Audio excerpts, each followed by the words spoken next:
Tratado de Metapsíquica, obra do Prêmio Nobel de Fisiologia Charles Richer. Entretanto, o problema é um pouco tão mais incerto para o sânscrito de Ellen Smith como para a linguagem marciana, porque o sânscrito é uma língua real, de mais a mais extraordinariamente difícil. Ora, Ellen Smith não teve livros sânscriticos à disposição. Os livros de sânscrito não abundam. Não frequentou as bibliotecas públicas, contudo, o que ela disse é manifestamente do sânscrito, um sânscrito rudimentar, defeituoso, informe. Mas, enfim, um sânscrito. O senhor de Saussure, dirigindo-se aos inumeráveis leitores aos quais o sânscrito era desconhecido e desejando que apreciassem a correção de Ellen Smith, teve a engenhosa ideia de mostrar, por uma comparação com o latim, o que era ele. Tem algumas palavras, algumas frases aqui em latim. E um latim selvagem, incompreensível, em que há aqui e ali algumas palavras que formam sentido isoladamente. Em todo caso, o que não deixa de ser bem estranho. Não há a letra F, frio, sânscrito de Helene. Ora, a letra F não existe em sânscrito e certamente é preciso ter já algum conhecimento dessa língua para saber que não existe a letra F. É verdade que não há o U, mas ou, que algumas vezes Helene pronuncia como U, ainda que escreva U. O problema do sânscrito de Ellen Smith é muito delicado e não pode ser tratado assim ao correr da pena. O que ele tem que entender, o que ele não entendia, o cientista, o Charles Richer, é que um médium, ele não é uma máquina. Por mais que ele está passando ali, por mais que o médium esteja passando a informação do espírito, que ele esteja passando a mensagem espiritual de um espírito, ele não é uma máquina que vai passar 100% fidedigna a mensagem do espírito. A mensagem está passando pelo cérebro do médium, por assim dizer. O médium, ele não é um ser inanimado, ele não é uma máquina. Ele tem o quê? Ele tem seus conhecimentos, os seus sentimentos, as suas vivências no dia a dia, toda a sua bagagem de várias reencarnações. Então, obviamente, que não vai ser 100% perfeito, porque o médium não é um computador, ele não é uma máquina. Quando você coloca um líquido, vamos supor que você passe um líquido por um cano. Ali, aquele líquido vai sair do outro lado com os elementos que estavam dentro daquele cano, as impurezas ali, se tiver terra, poeira, algum cabelo, algum resquício de folha, de galho, qualquer coisa que você passa dentro do cano, o líquido que você coloca puro de um lado vai sair do outro lado com esses elementos ali que estavam dentro do cano. É a mesma coisa, uma mensagem espiritual. Ela vai sair ali na caneta, o pensamento do espírito, com os elementos que existem no médium. Os seus conhecimentos, a sua bagagem, toda a sua vivência, o que ele vive no dia a dia. Não vai sair a mensagem 100% fidedigna do espírito. O que ele tinha que entender era isso, ele não entende. Não tem como um espírito, ele passar ali uma mensagem num outro idioma 100% perfeita, que o espírito, o médium, melhor dizendo, não tem como o médium passar uma mensagem, por exemplo, o espírito está falando em alemão, o médium não conhece alemão e ele passar uma mensagem 100% perfeita em alemão, não, isso não existe. Os pedreiros trabalhando do lado aqui, tá chato, uma barulheira. O problema do sânscrito de Ellen Smith é muito delicado e não pode ser tratado assim ao correr da pena. Estou propenso a crer, não certamente, que houve a incorporação de um príncipe indiano, mas sim uma vaga criptestesia que permitiu a Helene Smith servir-se de algumas citações da língua sânscrita. É a opinião ponderada de Fred Myers, que adoto com todas as necessárias reservas. Muitos outros livros foram dados a lume pela escrita automática, mas seria preciso ser de uma credulidade quase criminosa para admitir que foi Termutz, a filha do faraó egípcio, quem editou a obra intitulada de Pharaon Mertenapti. O espírito de Rochester, que, juntamente com Termutz, ditou essas páginas singulares, é dono de um automatismo mental tão humano como medíocre. Foi ele, outrora, segundo lhe parece, um certo Caio Lucínio. Não vale a pena perder tempo com fantasias desse calibre. De mais a mais, tudo é literatura. Citarei a Letters from a Living Dead Man, por X, Londres e Nova York, 1914. X foi um magistrado americano, versado nas ciências filosóficas. Provavelmente foi ele, David P. Wett, de Los Angeles, Califórnia. É ainda X quem escreveu por intermédio de Elsa Barker. Portanto, pela escrita automática, Var Letters from the Living Dead Man, Londres, Reader, 1918. Nota-se nelas o mesmo generoso e aéreo idealismo existente nos escritos similares. Nada absolutamente prova que houve aí outra inteligência senão a inteligência inconsciente do escritor automático. Ainda agora acaba de aparecer em Nova York um livro escrito pelas vias automáticas.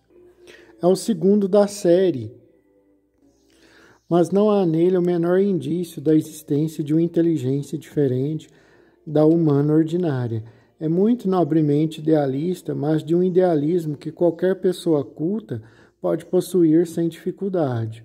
O caráter dessa literatura do inconsciente é asaz claramente mal baratado para que a gente possa facilmente reconhecê-lo. É, antes de mais nada, uma tendência para as bonitas frases místicas e vagas acerca dos destinos da alma, acerca das forças imperecíveis da alma humana. As divagações do inconsciente são sempre altamente religiosas, como se cuidasse de traçar os lineamentos de uma religião nova com ritos e doutrinas. É também sempre um amor da humanidade que seria respeitável se não se tratasse de filantropia anuviada e enfática. Os escritos automáticos repelem a precisão, subtraem-se a qualquer indicação precisa, conformando-se com banalidades muito tolas, mostrando-nos eles poetas que não conhecem a poesia, filósofos que não conhecem a filosofia, padres que não conhecem a religião, os quais, entanto, tudo fazem com louvável esforço para nos dar, se bem que em linguagem nebulosa, conselhos a respeito de uma filosofia e preceitos a respeito de uma religião. Em todo caso, salvo raríssimas exceções, tais produções do inconsciente, não obstante as puerilidades cômicas, são, como o apontou Myers com razão, de uma moralidade inegável que tende a desenvolver o que há de melhor na generosidade humana. Um livrinho interessante acerca da escrita automática foi dado pela senhorita Hester Travers Smith, a qual conta as peripécias porque passou na sua mediunidade. Bom, falando de novo aqui, o cientista aí, o Charles Richer, ele analisava assim, como eu já expliquei, esses fenômenos, mediunidade, através da lente da ciência. Tudo tinha que ser através dos experimentos dele, do rigor que era realizado os experimentos dele, tudo, e qualquer coisinha já descartava. Então, era um cientista. Alguém pode pensar, por que eu estou lendo isso? Parece um crítico e não é que ele é crítico aos fenômenos do espiritismo. Ele é muito rigoroso, metódico, assim, rigoroso, que é as coisas daquele jeito ali, e tem que ser qualquer coisinha, já está descartando. Não é assim. Mediunidade não é assim que funciona. É lógico que tem que haver um rigor, tem que ser muito ali, muito sério, experimento, tem que haver um rigor. Mas não ao ponto que chega ao fanatismo, tudo que ele critica, qualquer coisinha, por exemplo, na mensagem, se tiver uma letra, mas naquela língua, no sânscrito, a letra tal não existe. Não, oh meu Deus, não é assim, não, você tem que analisar o todo da mensagem, algumas coisinhas ali, é lógico que não vai ser 100% perfeito, a mensagem, porque um médium é um ser humano, e o ser humano ele não é 100% perfeito. É óbvio que ele está querendo perfeição do plano astral, do plano espiritual, passado para o plano terreno, que continua 100% de perfeição do mesmo. Isso não existe. É lógico que o espírito está psicografando uma carta em alemão. É lógico que vai existir alguns erros ali, alguma coisa ali, informações, uma ou outra equivocada, porque o médium é um ser humano, não tem como ele passar 100% fidedigna a mensagem. Um livrinho interessante acerca da escrita automática foi dado pela senhorita Esther Travers Smith, a qual conta as peripécias porque passou na sua mediunidade. Além do mais, operava tanto pela escrita automática como por meio da prancheta. Tinha 4 guias, Peter, Ian, Astor e Shammer.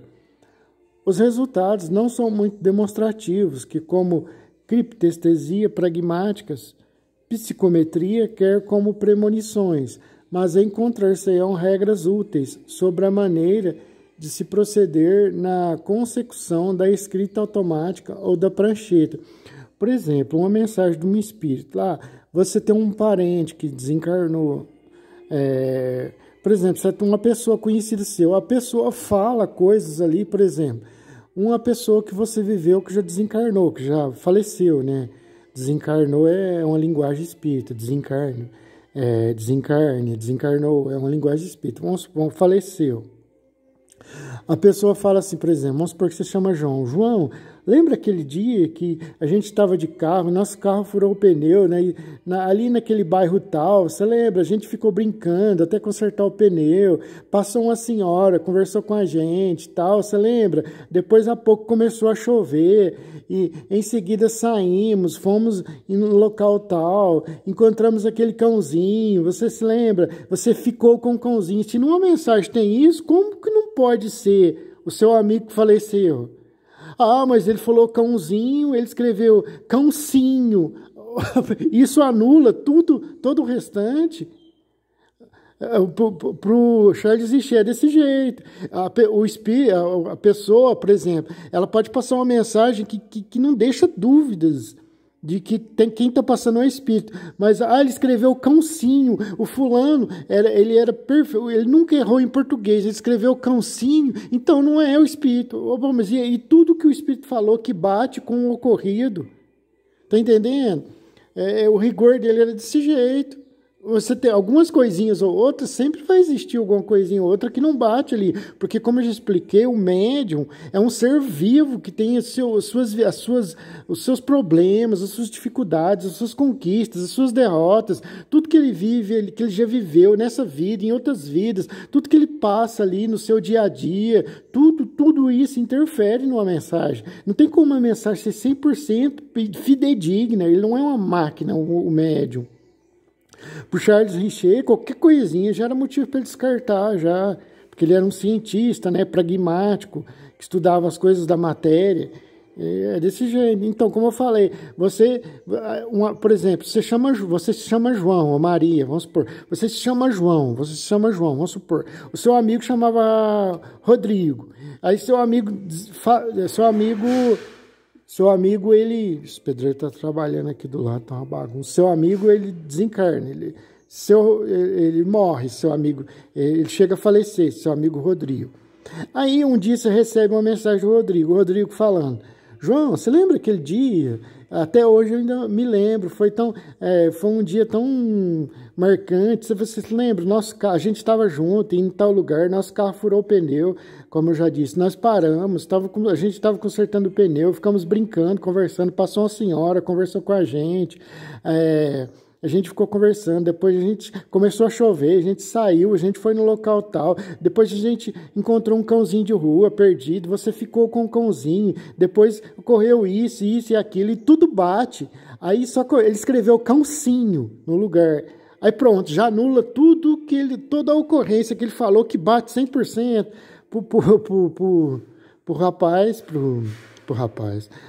pro Charles Richer desse jeito, qualquer coisinha, uma letra, pronto.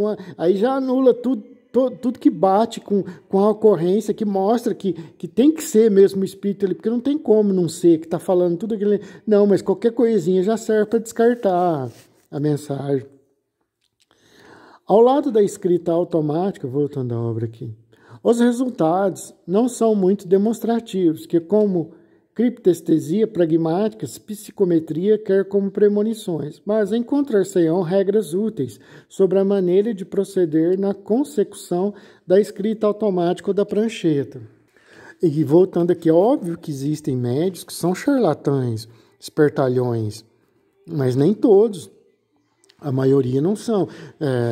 Existem muitos que são também, isso aí a gente tem que admitir. O Chico Xavier, a coisa é tão séria que famílias iam lá durante meses seguidos. Muitas famílias foram 10 anos seguidos lá, depois de 10 anos, para receber um pai e uma mãe, ia quase todo mês para receber uma mensagem de um filho. Se fosse uma coisa armada, assim, já chegava lá no primeiro dia, aqui, a mensagem do seu filho. Não é assim, tem famílias que foram lá durante 10 anos para depois o filho poder passar uma mensagem. O espírito que faleceu num acidente e tal, e tudo que o filho escrevia na carta ali batia com as vivências da família, a mãe e o pai reconhecia na carta o filho, por detalhes que ele falava na carta ali, que só eles sabiam, coisas às vezes que até eles já tinham esquecido, nome de parentes antigos da família, e coisas que eles vivenciaram entre eles ali, quando o espírito era criança, que ele relembra a mãe e o pai, coisas que o pai e a mãe já tinham até esquecido, tá entendendo? Que prova a autenticidade ali, que prova que é o espírito mesmo. É desse jeito. Mas aqui eu não estou aqui aconselhando ninguém a procurar médium para receber mensagem. Não, muito pelo contrário. Eu nunca fiz isso, porque eu não acho que a gente precisa disso. Eu não aconselho isso, porque a gente pode quebrar a cara. Médiuns existem, como Chico Xavier, o Divaldo Franco, são poucos, e o Divaldo também nem fica mais passando mensagem, e não é assim, você vai no médium, eu quero receber uma carta, são N fatores, centenas de fatores que podem impossibilitar de um espírito passar uma carta. Ele pode não estar preparado, ele pode não querer, o médium pode não ser compatível com ele ali, a energia do médium, assim, pode não estar na mesma sintonia, o médium não pode sintonizar. Então, existem N fatores que podem impossibilitar de alguém que já faleceu passar uma carta. Eu não aconselho ninguém a procurar, meu parente morreu, meu marido, minha esposa, meu pai, minha mãe, meu filho, vou procurar uma carta. Não, espírita, sério, não fica aconselhando a pessoa a fazer isso, não. Nós temos que viver a nossa vida aqui. Cada um tem seus problemas, a gente perde um parente da gente, a gente não tem que ficar procurando, deixa o parente da gente seguir a vida. O que a gente pode fazer para um parente da gente? Oração para ele, sempre pensar nele com amor, sempre fazer uma oração para ele. Se é um parente que a gente ama muito, a gente não entrar em desespero, não ficar chorando, porque isso prejudica muito aquele que partiu. A gente tem que estar sempre fazendo oração para ele, pensando nele com amor, com carinho. É isso, porque quando a gente chegar de lá, a gente vai se encontrar. Quando a gente partir, de forma natural, obviamente, estou falando. Quando chegar nosso dia, chegar o nosso dia, no momento, na hora de Deus levar nós para o plano espiritual, que cada um tem seu momento aqui na Terra. E a gente passar para lá, aquele que a gente ama, a gente vai se encontrar. Mas a gente tem que saber enfrentar essas coisas, não é ficar procurando carta, procurando mensagem, receber mensagem de parente que já faleceu. Não aconselho ninguém a isso. Que não, a gente pode quebrar a cara, pode ir num médium aí, espertalhão, charlatão, ele inventar um monte de coisa lá, falar que é o parente da gente, depois muitas pessoas ainda culpam o espiritismo, mas o espiritismo é uma farsa, é tudo mentira.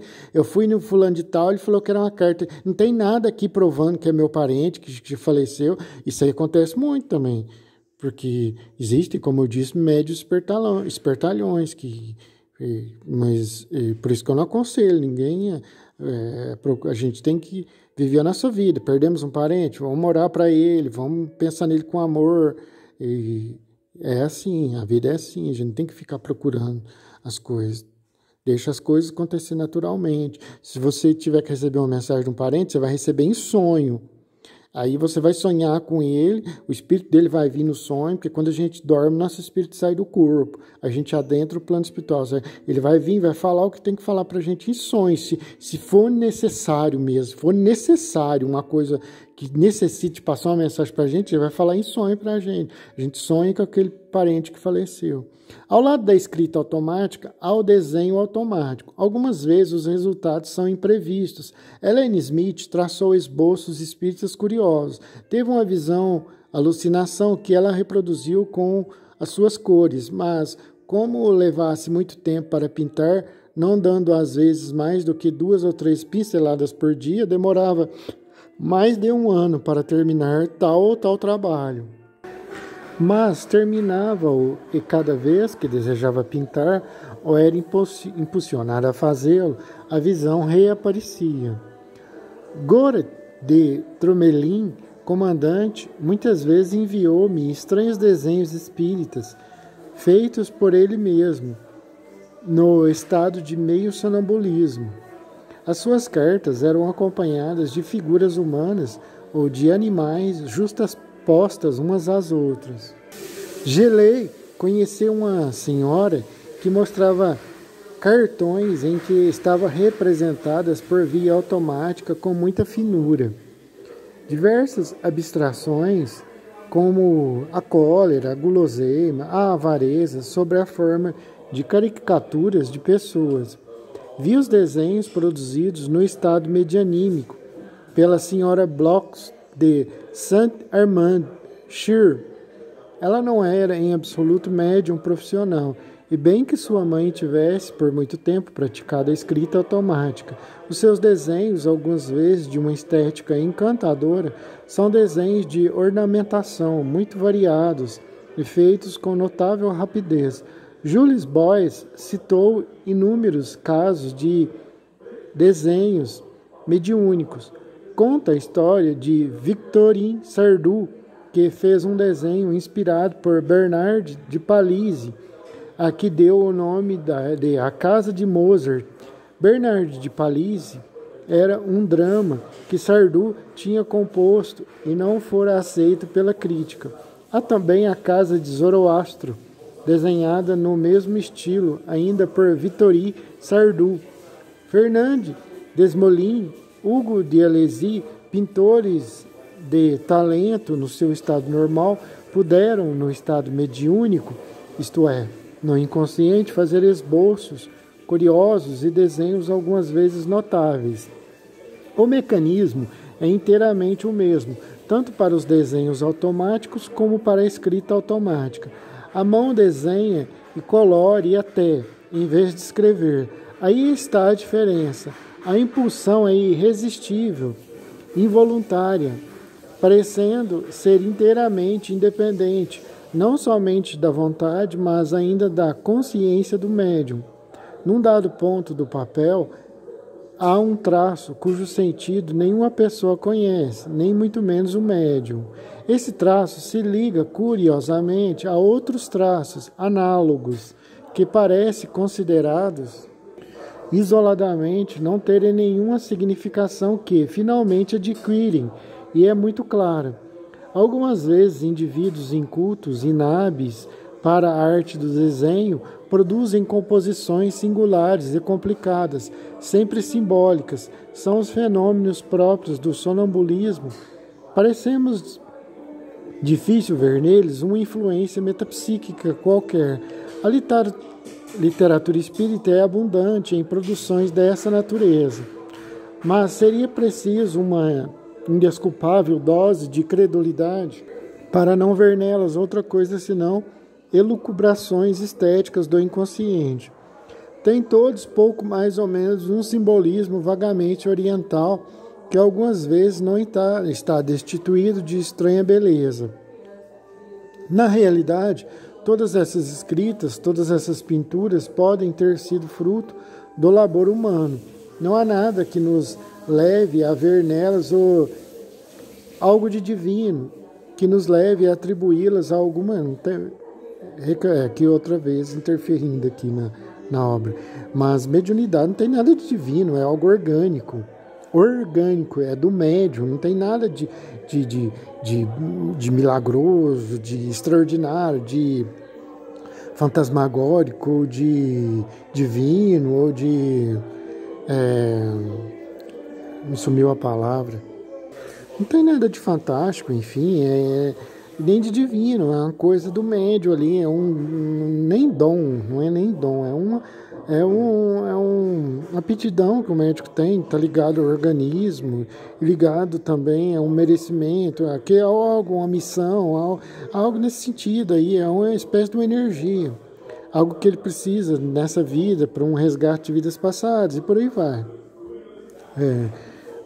Eu tenho que ficar que relatar aqui vários pontos aqui, porque com a pessoa tem mediunidade. Quem quiser saber por que alguém nasce médio, aí dá uma pesquisada. Na realidade, todas essas escritas, todas essas pinturas podem ter sido fruto do labor humano. Não há nada que nos leve a ver nelas algo assim divino, que nos leve a atribuí-las a alguma inteligência que está acima de uma inteligência de nível médio. Por consequência, querendo rejeitar da causa metapsíquica tudo de que é capaz a razão psíquica, não aceitamos esses fatos como pertinentes à ciência metapsíquica. Não fazem elas parte senão de um capítulo muito curioso na psicologia normal, para cujo estudo cuidadoso convidamos todos os psicólogos. A classificação das modalidades da criptestesia. Os fenômenos de criptestesia são tão numerosos, tão variados, tão misteriosos, que devemos, para pôr um pouco de ordem nesse caos, tentar uma classificação. Mas é preciso que se não tenha ilusão acerca do valor absoluto dessa divisão em partes. Ela é necessária para um ensino dogmático, insuficiente para a interpretação adequada dos fenômenos complexos que se apresentam. Nunca as coisas reais se classificam nos nossos planos arbitrários, com precisão que nos lhe atribuímos. Separemos primeiramente a criptestesia experimental. Primeiro separemos a criptestesia experimental, aparecida intencionalmente numa experiência da criptestesia acidental que se manifesta de improviso. Poder-se-ia chamá-la espontânea, mas a palavra espontânea não seria completamente exata, porquanto a criptestesia acidental é provocada por um fenômeno exterior. É muito possível que não haja diferença essencial entre essas duas classes de criptestesia, mas o método de estudo é inteiramente diferente, porquanto elas produzem os fenômenos de maneira diferente. A criptestesia experimental se observa numa experiência provocada e, por consequência, pelo menos em princípio, ela é mais bem analisada, tanto que a criptestesia acidental aparece assim repentinamente, sem ser provocada pelo experimentador, mas por acaso, sem esforço, em tais ou tais indivíduos normais, no sono ou em estado de vigília, ou meia vigília, que constituem surpresa para o próprio fenômeno. Esta divisão metódica da criptestesia experimental e acidental prova que a metapsíquica é uma ciência ao mesmo tempo de experimentação e de observação. Menosprezá-la, seja pela experiência, seja pela observação, seria mutilá-la dolorosamente.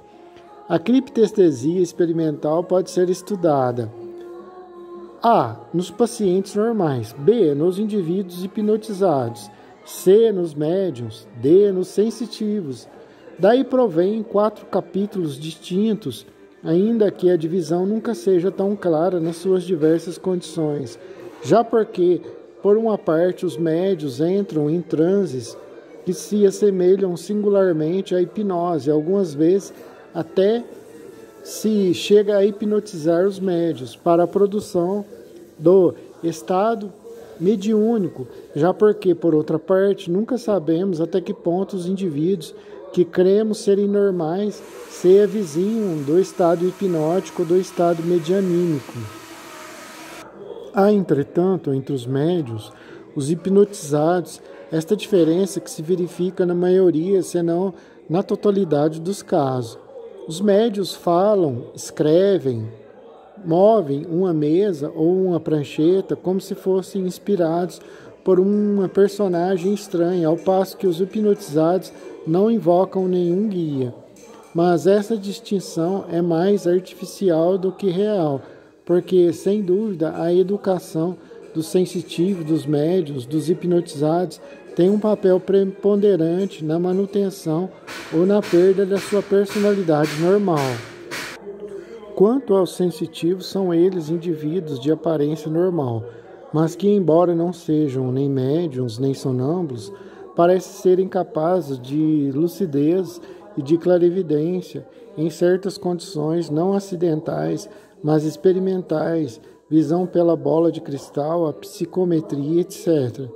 A criptestesia acidental é a que não sobrevém nem no estado hipnótico nem no medianímico, manifestando-se repentinamente nos indivíduos inteiramente normais.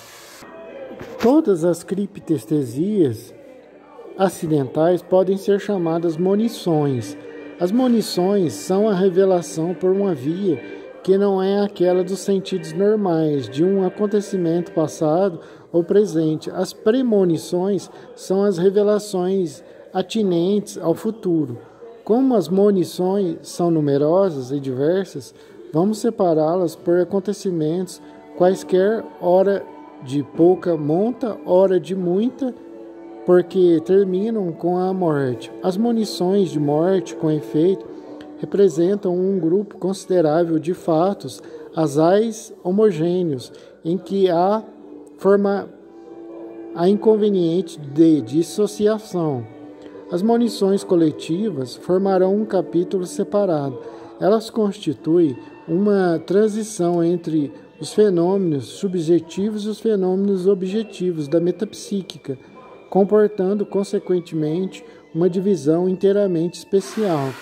Enfim, é preciso a criptestesia encontrar os fenômenos de adivinhação pela vara adivinhatória, bem como talvez as manifestações singulares que certos animais demonstram em calcular.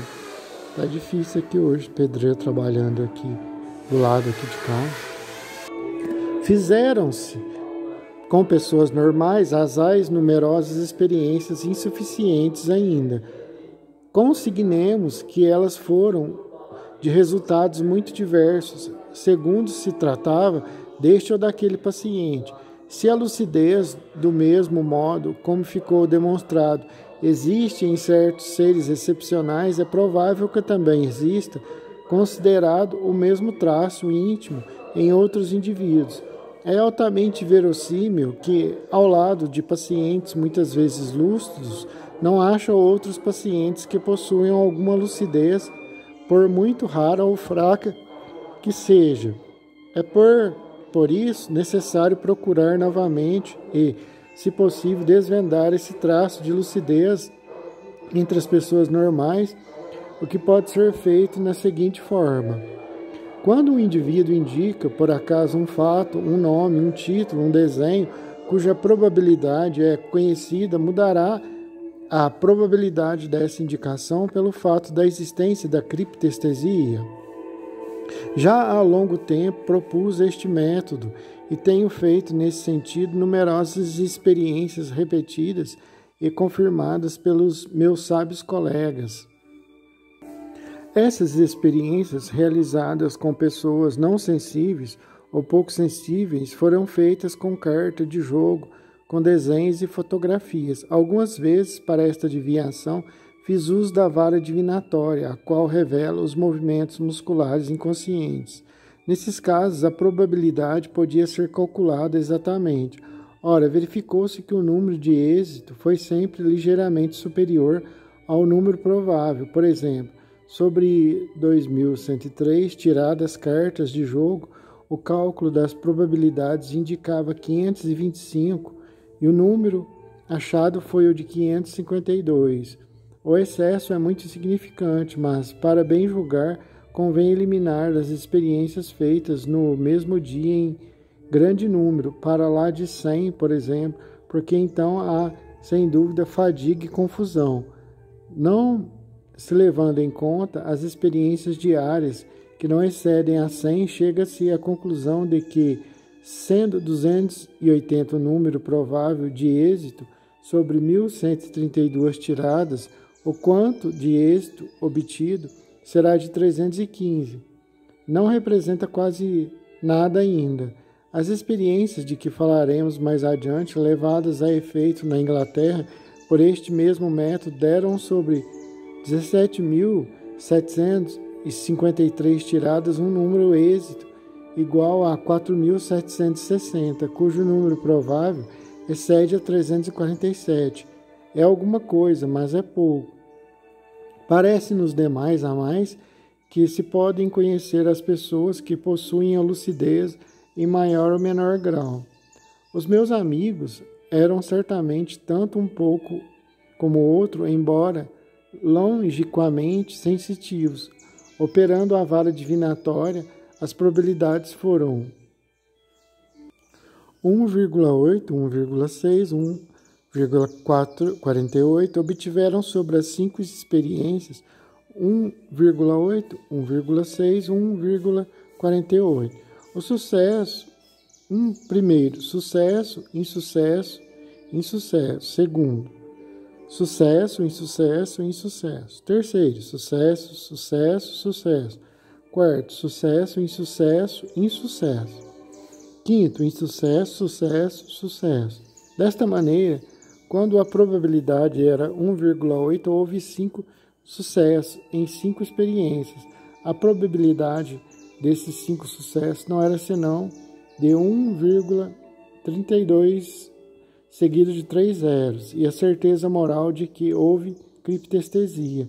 Ao contrário, para A, P e para mim mesmo, não possuindo nós dois nenhum grau de lucidez e trabalhando ao lado de nossos amigos, o resultado foi o seguinte.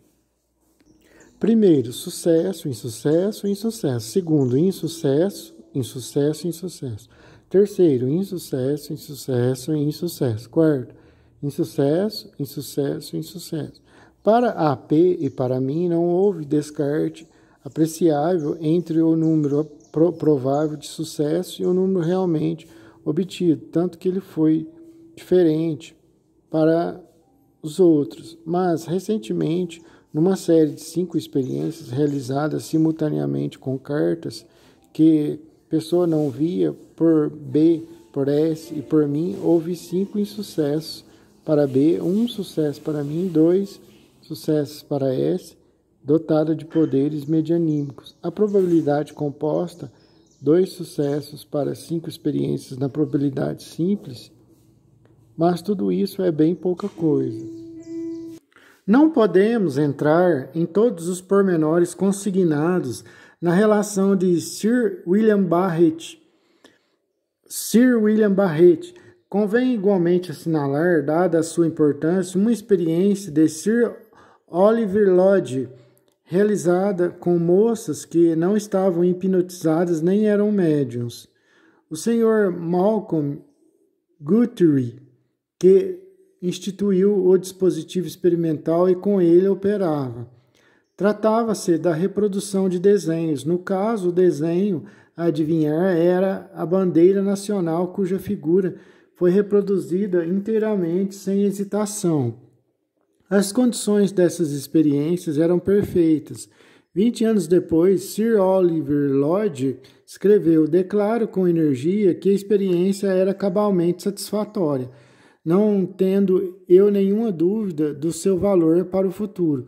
Foram feitas 218 tiradas por 6 pessoas, sendo a probabilidade de 1,6. A senhorita H e B, que tanto como uma outra possuem fracas faculdades medianímicas, alcançaram 22 sucessos sobre 54 experiências, quando então a cifra de probabilidade era de 10, enquanto as outras 4 pessoas tiveram sobre 162 experiências uma cifra real de 45 sucessos. Então a cifra de probabilidade era de 32. A relação da cifra real com o cálculo provável era de 220 para a senhorita H e B, de 140 para as outras pessoas.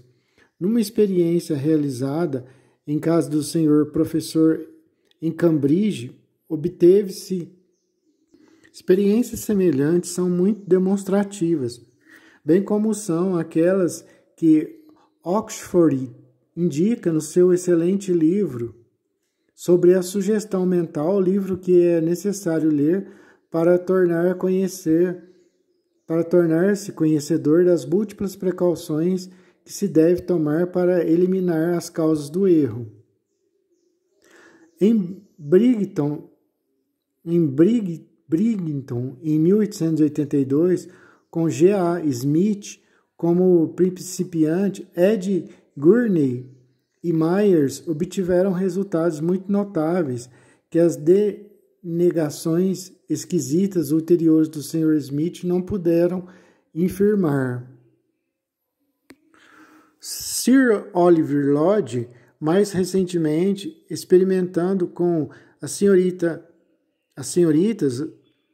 livro verificou-se que elas eram uma frente à outra muito sensíveis, tinham-se dado as mãos de maneira que, como o disse o Sr. Lodge, pôde-se, com extremo rigor, admitir não uma fraude, mas uma transmissão por contato, o que não pertence mais inteiramente à criptestesia, mas assemelha-se a uma transposição de sentidos, fenômeno muito vizinho da criptestesia.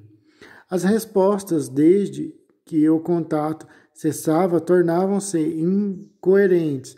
Parecia que se cortava ou reparava um fio elétrico. Note-se que a resposta era extraordinariamente rápida, mesmo para cifras um pouco complicadas. O número pensado, 3.145, foi repetido muito rapidamente. 3.146 para o número 715 disseram. 714, não, 715. Em consequência, não obstante a autoridade de Lodge, penso que estas muito interessantes experiências são profundamente diferentes daquelas em que não há contato.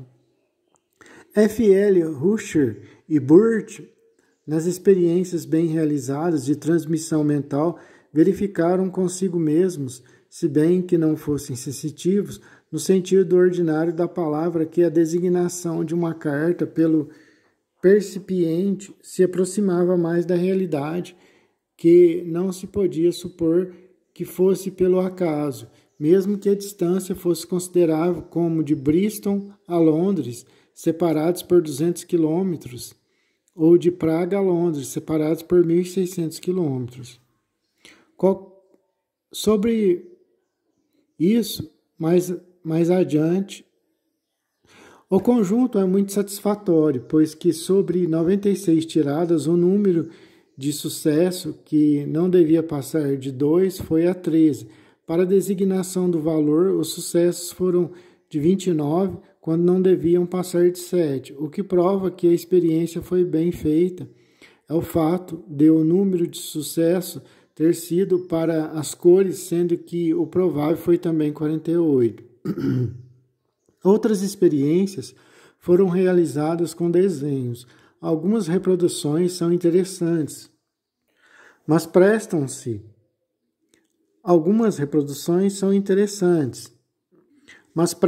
mal ao cálculo de probabilidades. Teremos a mais a ocasião de voltar ao assunto a propósito da clarividência dos sentidos. Importante memória acerca da lucidez foi apresentada em 1913 em Königsberg como dissertação inaugural por Max Hoppe. Sr. Hoppe fez a análise metódica detalhada dos casos de lucidez por adivinhação de cartas e de cifras. Pôde estabelecer, com o que concordo com ele de boa vontade, que as provas não são extremamente rigorosas, mesmo quando se trabalha com pacientes sensíveis. Mas é necessário também reconhecer que, não obstante a aplicação fácil do cálculo das probabilidades nessas adivinhações, não é por essa espécie de experiências que se pode definitivamente demonstrar a criptestesia.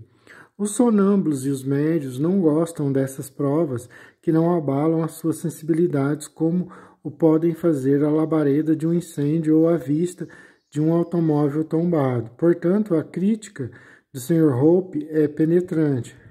Mete a bulha, com justa razão, as minhas experiências realizadas com Leone.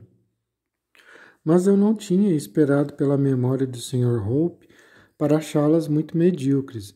Já não admite a lucidez do Sr. Rice. Ora, as suas objeções acerca desse ponto me parecem sem nenhum valor.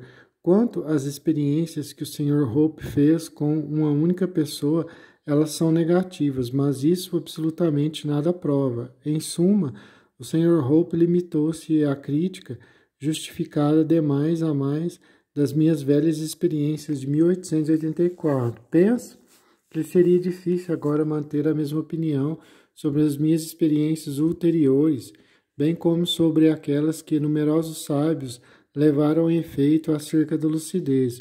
O Dr. Blair Tin, de Nova York, fazendo experiências com a senhora Tin, obteve criptestesias muito nítidas para as cores, sugestões telepáticas evidentes.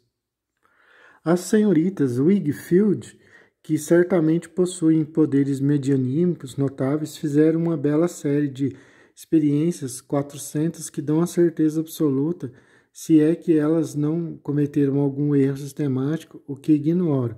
Sobre 400 tiradas, o número provável de sucessos foi de 4. Ora, o número de sucessos obtido pela leitura do pensamento foi de 27. Em 21 casos, o número foi dado ao contrário. A probabilidade desses dois números é extremamente fraca, se não da certeza matemática, da certeza moral.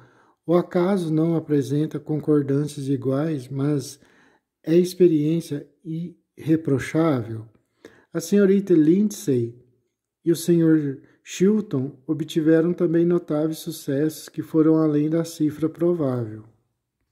Mas em tais experiências, por interessante que seja, a apreciação matemática é sempre necessária lembrar-se de que essa apreciação não tem valor senão quando o processo experimental não contém em si algum defeito. O rigor experimental absoluto é que é a condição essencial. César Lombroso observou um paciente de orelhas e olhos completamente rasgados que tentou ler qualquer coisa que lhe foi escrita atrás das costas.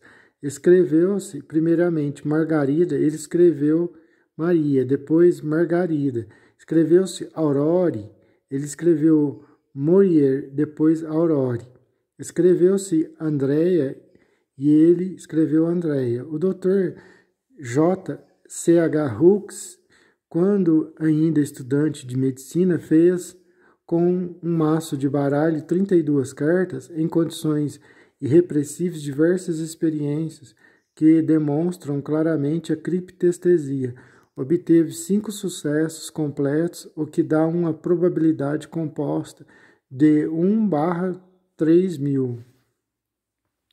Numa outra série de 81 experiências foi dado o valor 54 vezes, quando então o acaso comportava somente 20 sucessos. Houve 8 sucessos completos, quando então a probabilidade não indicava senão 1.1. Um instrutor, cujo nome não foi indicado, fez uma experiência desse gênero numa classe, não já com cartas, porém com letras, 6 letras, sobre 7 experiências de 32 tiradas, feitas com vários alunos simultaneamente, o número provável foi de 5.940 por 6, ou seja, 990, o número de 1050, ultrapassando um pouco, porém muito pouco, o acaso em consequência, mas 7 séries de experiências houve constantemente excesso. A probabilidade de um excedente qualquer sobre os números prováveis de números obtidos, sendo de 1 por 2, segue-se que a probabilidade de 7 séries com um excedente é de 1 por 2 por potência 7, ou seja, 1,128.